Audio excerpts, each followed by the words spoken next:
magacayga waa maxamed axmed haadi maxamed axmed macali cumar oo ku magac dheer maxamed axmed haadi.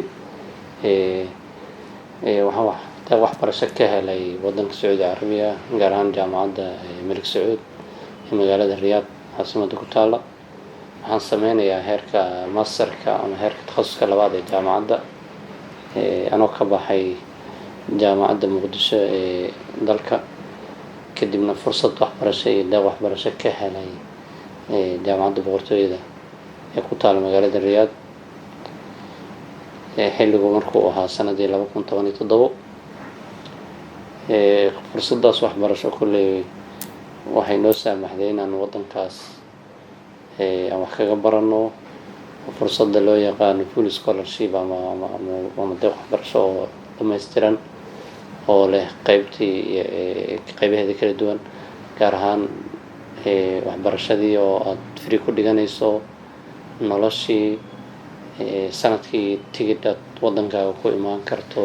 iyo qoyskaaga iyo ehelkaaga iyo asxaabtada kusoo booqan karto, goobo laga cuntay ay leedahay, library-ga wax laga akhrisanayay, adi dhammaan wixii ay u baahneyd waxbarashada ama kaabayaasha waxbarashada aan ku dhihi karno oo dhan oo deeq waxbarasho ka kooban waaye. sidoo kale ardayga markuu meesha tago wuxuu helayaa oo la siiyaa hooygii oo isla jaamacadda dhexdeedii ah, oo jaamacaddu waxaa u diyaarsan qayb la dego oo ardayda ay degto. hooyga halkaasaad degaysaa. maxaa la dhahay sheeg sidoo kale markaasi qofku levelka uu dhiganayo ayuu dalbanayaa oo xareysanayaa waraaqadii markii hore uu ku codsaday. haddaan dib idiin soo celiyo helidda waxbarashadaasi, inta badanaa waxay ku dhacdaa qaabka hadda adduunka oo dhan, maadaama adduunku digital noqday, qaab online ah. berigii hore qaabab kale way jireen, hadda laakiin xilligan dambe gaar ahaan waddanka annaga wax ka baranay Sacuudiga jaamacadihiisu inta badanaa hadda waxaa lagu xariistaa qaab online ah oo jaamacad kasta waxay leedahay website xilli ay deeqda waxbarasho furto, hadday tahay waxbarashada heerka jaamacadeed iyo hadday tahay waxbarashada heerka sare ee sida masterka iyo doctoraga. annaga hadda sida jaamacadda Malik Sacuud ama waddanka Sacuudiga oo kale inta badanaa waqtiyada oo waxbarashada jaamacadeed waxay u badan tahay xilliga annaga u naqaano samarka ama seefka oo ah bilaha hadda lagu jiro kale, markii semester ku dhammaado bisha 8aad. waxbarashada heerka kasii sarreysa ama heerka takhasuska sida masterka iyo doctoragan inta badanaa sanadka markuu dhammaado ama bisha 12aad iyo bisha 1aad ilaa bisha 2aad, 3 bilood ayay jaamacaduhu inta badan u qaybsan yihiin. marka aad xareysanayso marka qaabkaas online-ka ah, jaamacad kasta website-keeda iyada ayaa soo xayeysiisa, way soo sheegtaa. annaga markaan jaamacadda dhigano kale wixii asxaaba iyo ehela waan la wadaagnaa, waan u sheegnaa xilligaa fursadaas waqti kooban ay furan tahay jirto. jaamacad kasta waxay ku xiran tahay boolisiga u yaala. marka ay soo xayeysiisa, marka xayeysiiskaas waxaa ku jira oo ay ku caddaysaa shuruudda laga raba qofka soo xareysanaya. shuruudda waxay iskugu jirtaa mid guud iyo mid gaar ah. qof kasta marka shuruudda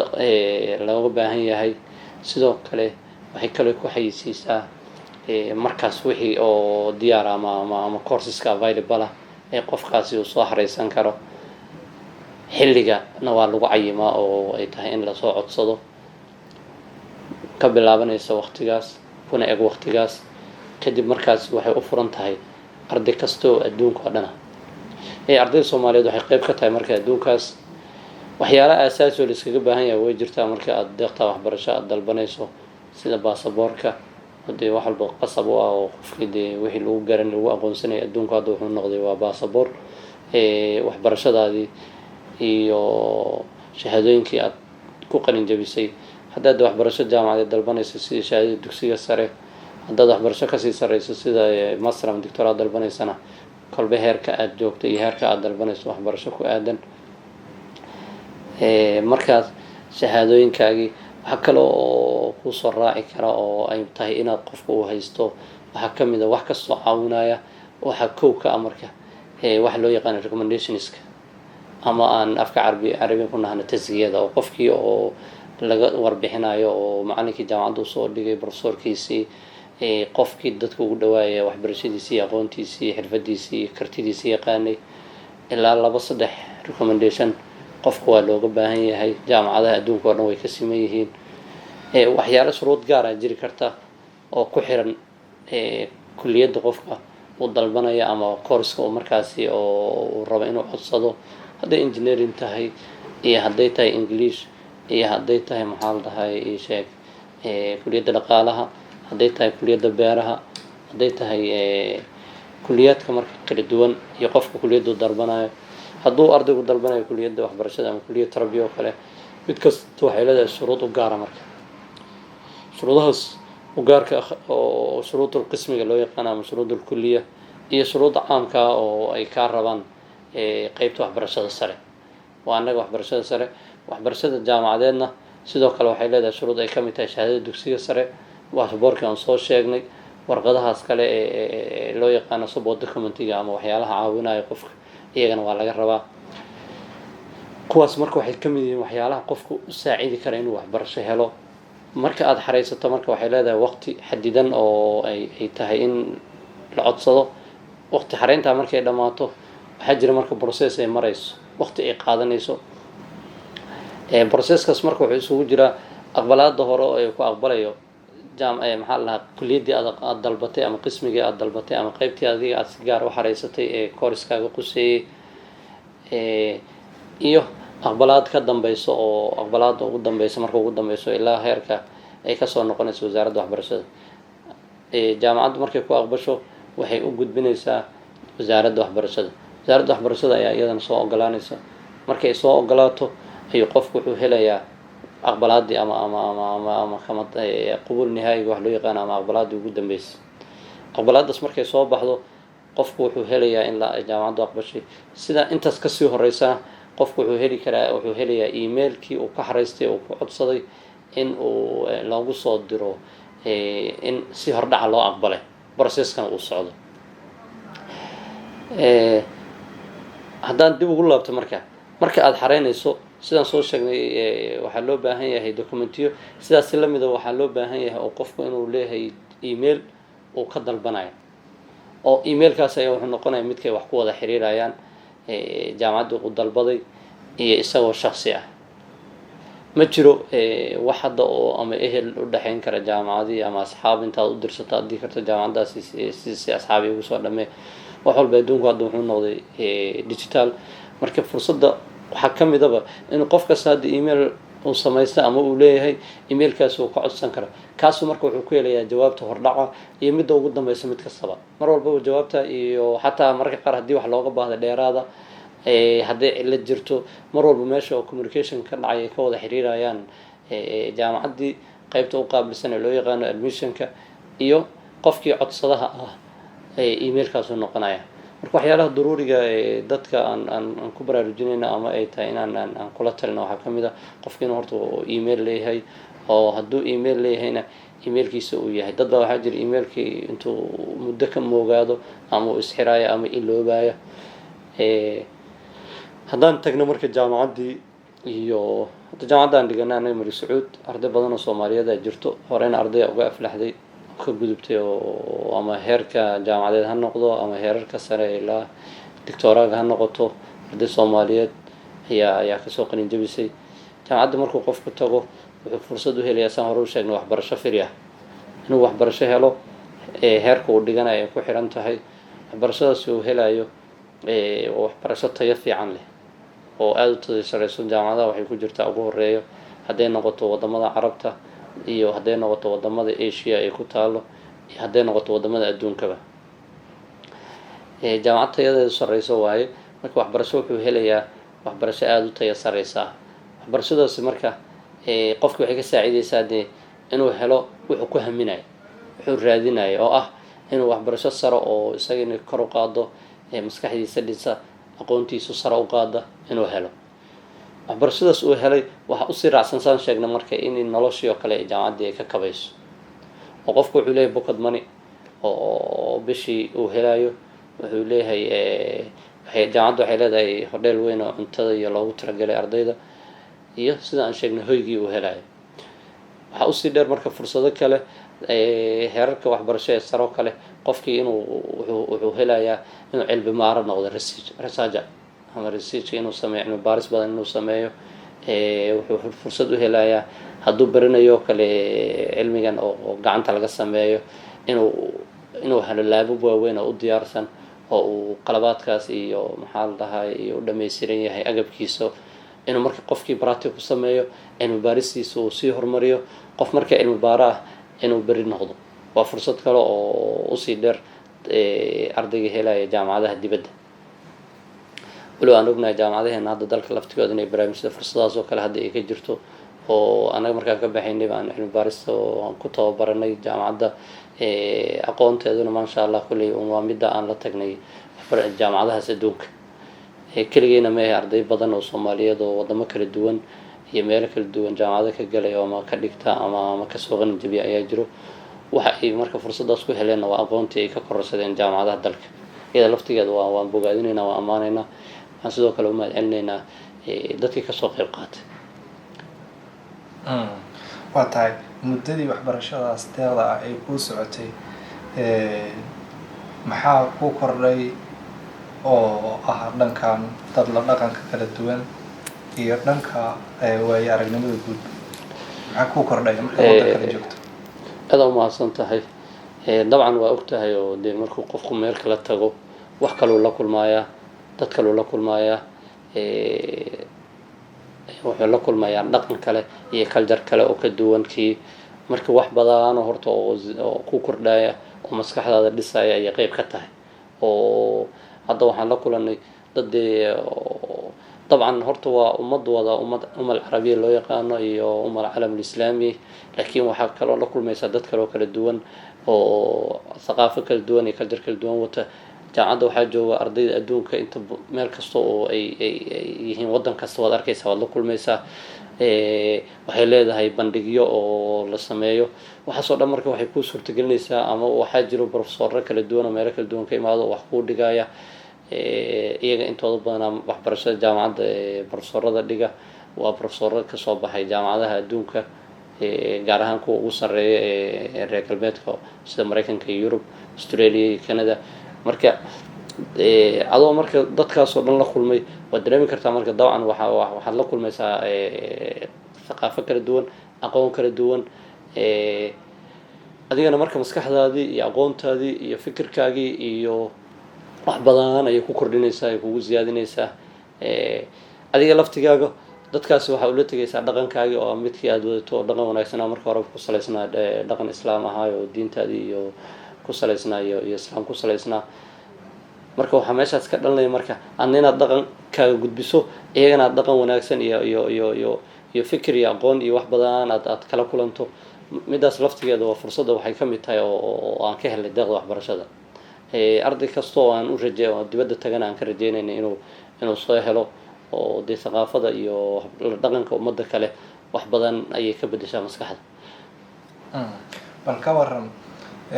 fursadda ah qofka inuu luuqadan kusii baran karo markuu waddan saas kala ah joogo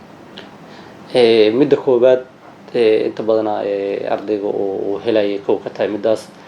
tusaale ardayda waxbarashada jaamacadeed tegaysoo kale waxay marka hore ay bartaan afka carabiga marka qofkii afkii wax ku baranayay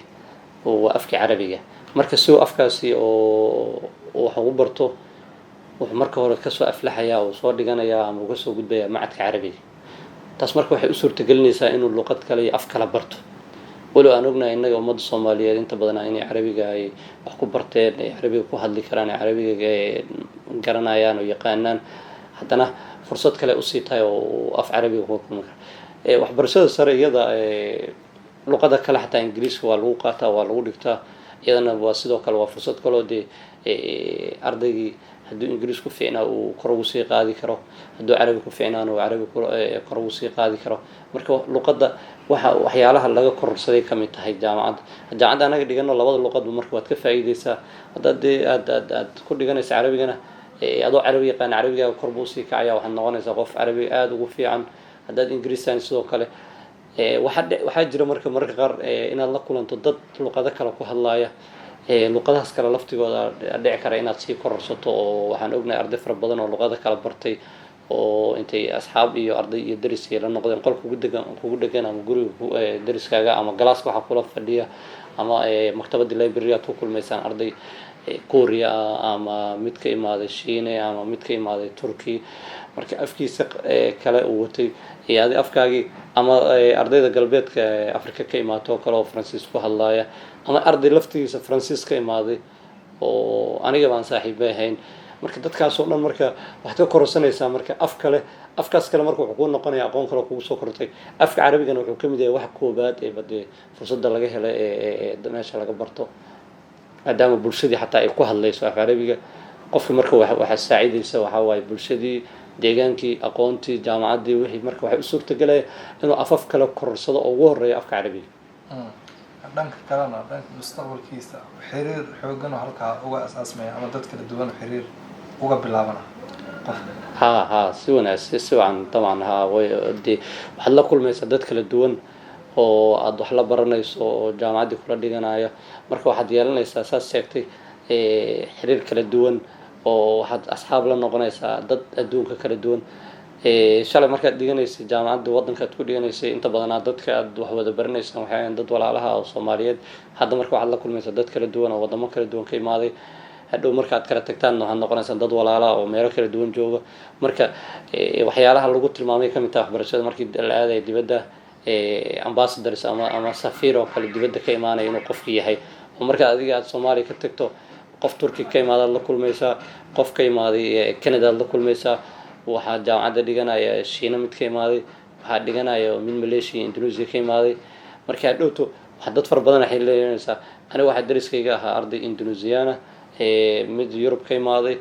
iyo arday ka imaaday Afrikada galbeed intuna de xiriir aan leenahay marka fursadda aad helaysay kamid tahay inaad marka arday kale iyo xiriir kale iyo asxaab kale iyo ummad kale oo ummadaada Soomaaliyeed ka ziyaadsan inaad marka aad barato oo de aad hesho bulsho kale oo aad xiriir la leedahay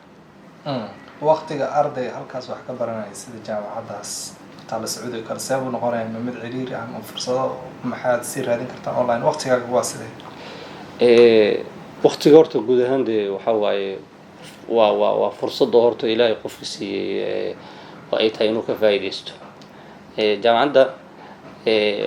waxay leedahay qorshe oo ay tahay ardaygu inuu dhigto oo ku saleysan waxbarashadiisa heerka ay tahay saacado oo uu qaadanayo semesterkii credit hourskaaga marka iyo maalintaadii 24 saacadood horta waqti badan aad haysataa waqtigaas badan marka sidoo kale waxaad haysataa fursad ah inaad wax badan aad kororsan karto oo ku u diyaarsan environment u diyaarsan aad joogtaa oo ay kamid tahay maktabadii library weyn oo wax book kasta u yaalo wax walba aad ka akhrisan karto haddii qaybta digitalka iyo qaybta caadiga ay taalo waxaa marka fursad u haystaa inaad marka aad sidoo kale waxbarasho online iyo waxbarashooyin kale iyo waxbarasho ka dheeraad oo ama jaamacadda samaysa ama meelo kale aad ka kororsan karto oo ah xirfad wax loo yaqaan xirfadda ama skillska inaad qaadan karto waxbarashooyin kale oo kulli waxaad diidayo oo aan ahayn waxbarasho kale oo deeq waxbarasho kale oo isla wadanka lama ogola laakiin wixii kale aad kororsanayso iyo fursadaada waqti badan baa haysataa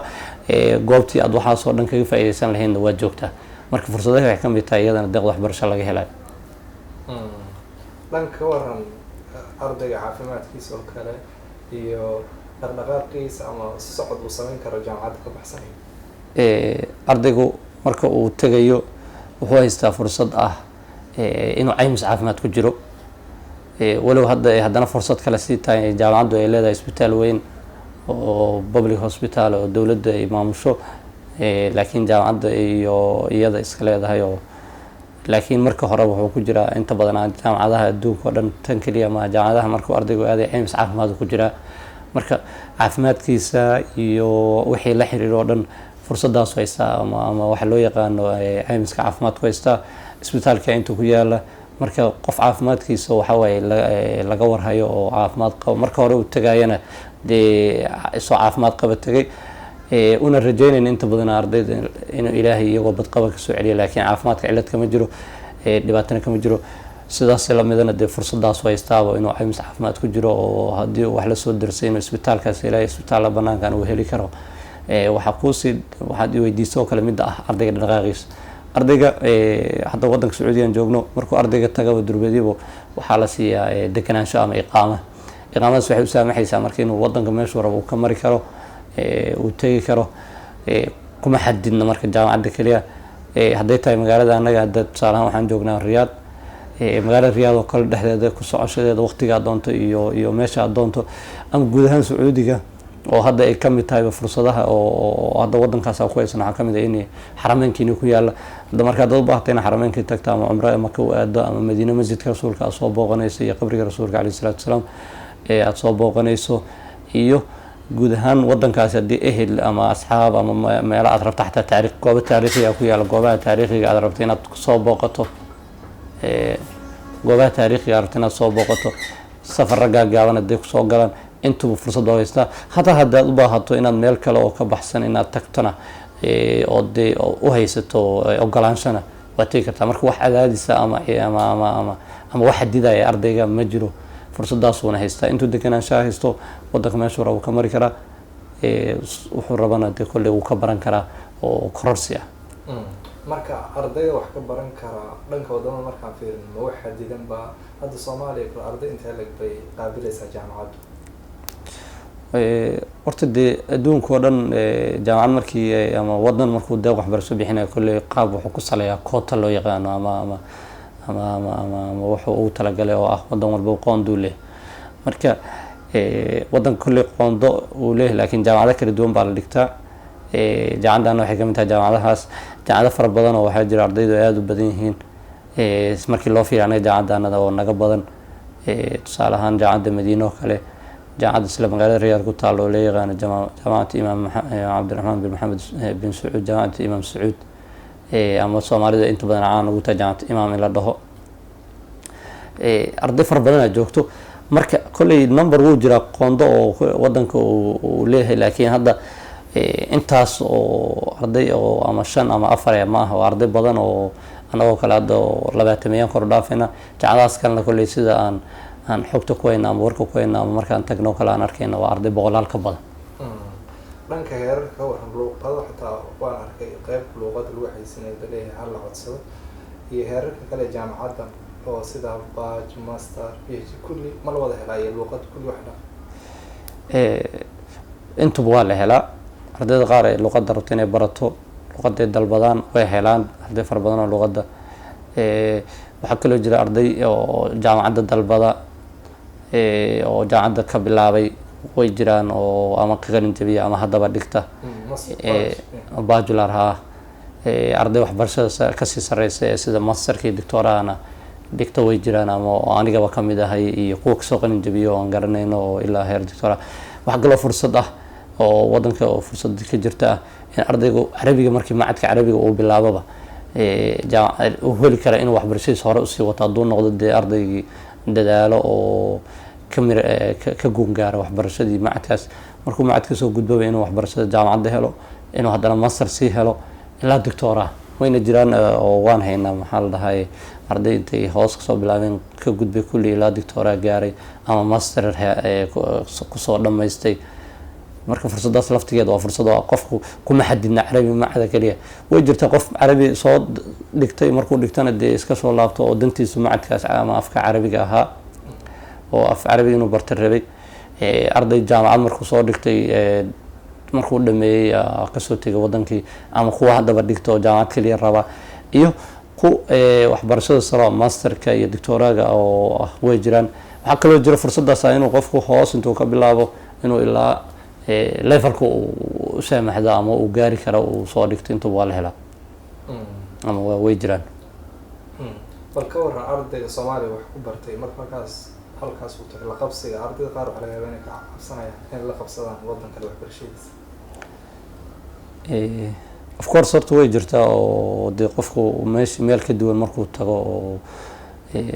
dadka duwan uu la kulmo oo laga yaabo afka duwan in lagu hadlaayo, walow afka inta badan hadda oo Soomaalidu Carabiga ku fiican yihiin haddana cabsi yar way galaysaa. laakiin cabsidaas inta badan waqti dheer ma sii qaadato. qofkii fursadan markuu helo uu afka Carabiga uu bilaabo inuu barto, dadka uu la kulmaayo oo la nool yahay ay yihiin dadkii ama dad kala duwan oo ay tahay inay isku fahmaan afkaasi. hadduu English wax ku baranayna dee uu professorkii ama ardaydii kale ama dadkii uu la joogay sidaas la mid ah oo English ku hadlayaan inta badan waa laga gudbaa jaraanjartaas oo cabsida. laakiin marka hore way dhici kartaa inuu ardaygu dareemo muddo yar inta badan waa wax laga gudbo, wax ma aha caqabad oo sii jirto oo qofku la noolaanayo maaha. waa tahay bal fursadan qofka inuu deeq waxbarasho helo muhiimad intee ay u leedahay dhan dhaqaale oo u safroobayo iyo dhan waayo aragnimo? kolley horta dee waxa ugu muhiimsan oo bini aadamka uu haysta ayaa waxbarashada ah, oo wax lagu tanaadayo ama horumar lagu gaaray adduunku kala horumaray baa aqoon ah. marka qof walbana wuxuu u baahan yahay waxa waaye sidoo Ilaahay tilmaamay isku mid ma qofka aan wax baranay qofka wax bartay. marka deeqdan waxbarasho markuu qofku helo waxbarasho tayo leh oo aqoon sare leh uu helo waxbarashadaas ay la socoto noloshiisii iyo in laga kaafinayo iyo xaaladaha kale oo dhan oo ay ku jirto xataa inuu fursad u helayo inuu dhaqaale helo pocket money ah. wax badan ay horta taraysaa oo ardaygii ka taraysaa oo laga yaabo wax kasii badan ay tarto ay kamid tahay ehelkiisii oo kale inay ku caawiyo oo kale. marka way jirtaa in dhaqaale ahaan wax u tarayso sidaas la midna dee waa qof wax soo bartay oo hadhow wuxuu noqonayaa ummadiisii anfaco dalkiisa kula soo laabto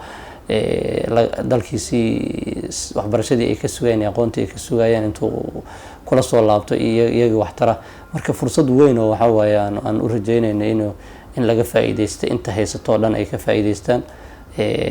inta aan haysanin laftigeeda kolley ay dalban karaan ay codsan karaan waxaan soo sheegnay ay ugu muhiimsan yihiin. caawimaad hadday noqotana laga caawin doono oo gaar ahaan hadda jaamacadan joognay iyo wadanka Sacuudiga oo dhan ardaydu waxay leeyihiin isku xirnaan bay leeyihiin. marka in la caawinayo ardayga xataa hadda oo ama waxbarasho ka soo baxaya ama ardayga u baahan oo kale oo daneynaya oo laga yaabo inuu meel uu kala soo xiriir lahayn inuu anaga nala soo xiriirayo ama asxaabta kale uu la xiriiri karo ee wadanka joogto aan u sheegayna qaabka fursadaas uu ku heli karo. haddii caawimaad noqotana kolley laga caawinayo oo waxyaalihii uu u baahnayo o dhan loo tilmaamayo sidii qaabkii o dhan loo sheegayo.